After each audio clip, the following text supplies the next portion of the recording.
Bonjour à tous, et oui vous avez compris, je suis au musée Jacques Marandré. Donc le musée a été rénové, il y a eu 1 an de travaux, regardez la cour a été complètement refaite. Voilà. Et je vais profiter pour aller voir une exposition consacrée à la Villa Borghese qui se trouve à Rome et qui est elle aussi en cours de rénovation. Donc on va voir 40 œuvres de cette villa. Avant ça je vais visiter le musée. Et puis pour information, au niveau du tarif, donc c'est 18 € l'entrée et 3 € supplémentaires pour le dos guide, sachant qu'on peut avoir aussi une application gratuite pour visiter le musée.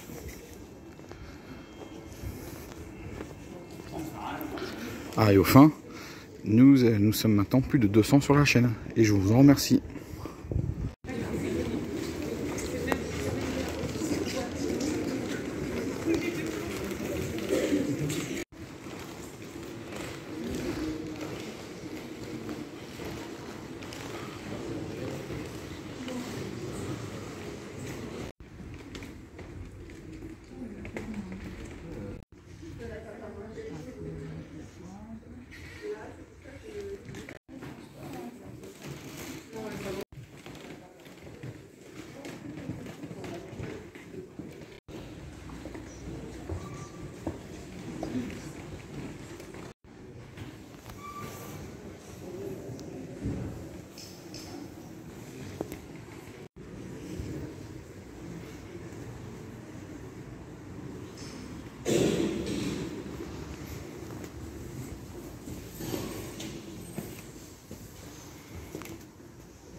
Alors, je vous refais un petit tour vite fait des pièces, oui.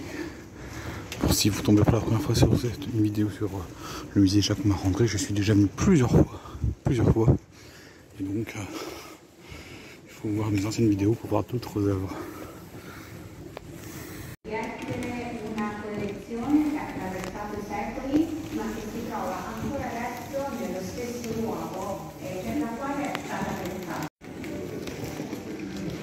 Donc là on est sur les salles italiennes.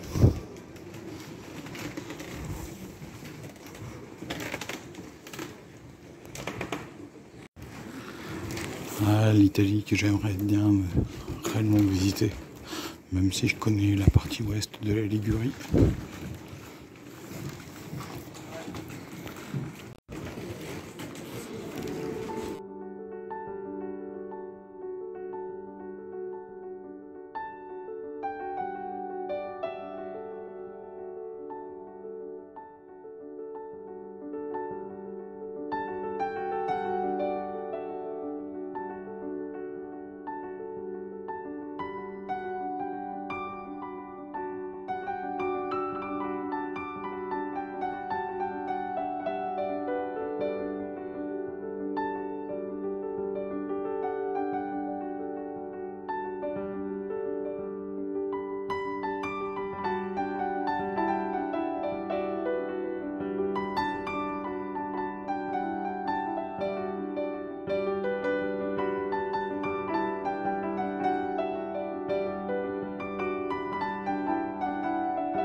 Voilà, on vient de finir la visite de l'exposition des chefs-d'œuvre de la Villa Borghese, donc il y a une quarantaine d'œuvres d'art.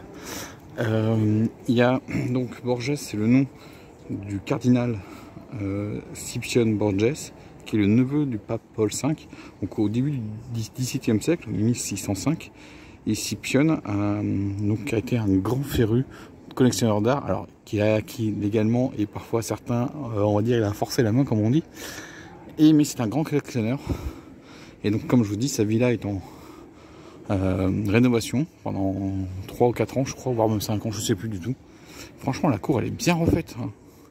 Et donc maintenant, je vous conseille honnêtement, vu qu'il y a beaucoup de monde, de réserver. Alors c'est jusqu'au 5 janvier, au moment où je publie la vidéo, on sera au mois de décembre, je pense. Ouais, c'est ça. Donc il restera encore quelques jours, mais je vous dis réservez. Hein. Voilà. Bon, maintenant on va voir ce qu'on va faire pour la suite. Parce que mine de rien, j'ai dû faire la queue. Et il est bientôt 15 h. Donc je sais pas ce que je vais faire. Donc là devant moi vous avez la queue. Alors ici c'est avec billet, l'autre côté c'est sans billet. Et je vous dis là il y a beaucoup de queue. Donc honnêtement il faut vraiment réserver. Hein. Là je suis sur le boulevard Haussmann. On a Miroménil qui est juste là-bas. Mais moi j'ai pas envie d'y aller. Donc on va aller par là. Je vais retourner sur le quartier de Saint-Augustin, Saint-Lazare, Havre-Comartin, les grands magasins. Les grands boulevards, les grands magasins. Voilà la statue du baron Haussmann. Donc c'est lui qui sous ordre de Napoléon III a créé donc ce qu'on appelle le Paris moderne, le Paris haussmannien. Là vous voyez, là on a certains immeubles hein, de style haussmannien. Voilà, donc il y a la fameuse rambarde du deuxième étage, la rambarde du quatrième, les cinquièmes là-haut. On a ce qu'on appelle tout en haut, 6e étage, les trucs des... Ah mince, on n'en peut même plus maintenant. La chambre des bonnes, il faut aller chercher le mot. En fait, les gens riches étaient plutôt au premier et deuxième étage. Les gens pauvres étaient tout en haut en fait, d'après ce que j'ai compris. Donc c'est l'héritage du Second Empire.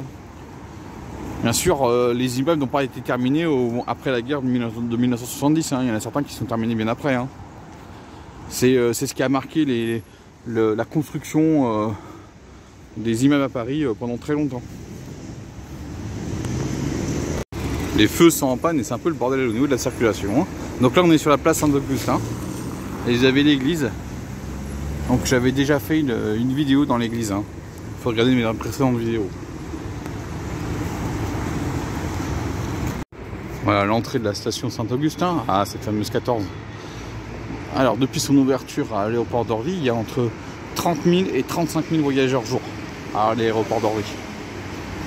Sachant qu'on a encore la ligne 15 qui n'est pas ouverte, qui pourrait apporter du monde, et on a encore la ligne 18 qui n'est pas encore ouverte, qui pourrait encore apporter du monde. Alors ça c'est le lieu de la chapelle expiatoire par rapport à Louis XVI et Marie-Antoinette, pour se faire pardonner de leur mort. Oui, parce que la Révolution quand même, il y a eu de l'excès, faut pas le nier. Après je peux le comprendre, hein, on était dans une ambiance particulière. Moi je le comprends bien, en faisant mes recherches analogiques, je me rends compte que j'ai quelques ancêtres qui sont passés à la guillotine. Alors pour le moment j'en ai trouvé un, mais je crois qu'il y en a un deuxième, il faudra juste que je le vérifie. Pareil, dans une ancienne vidéo, j'étais monté sur les rooftops du Printemps et de Galerie Lafayette qui se trouve juste à côté. Et c'est toujours magnifique. Ces grands magasins. Ça a une histoire avec ma famille aussi.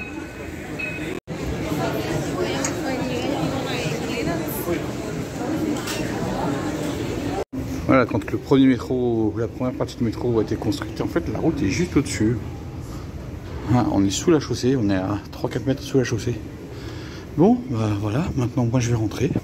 J'espère que cette visite au musée Jacquemart-André vous a plu avec la Villa Borghese, les collections de la Villa Borghese, et cette petite balade pour arriver jusqu'à Havre-Comartin.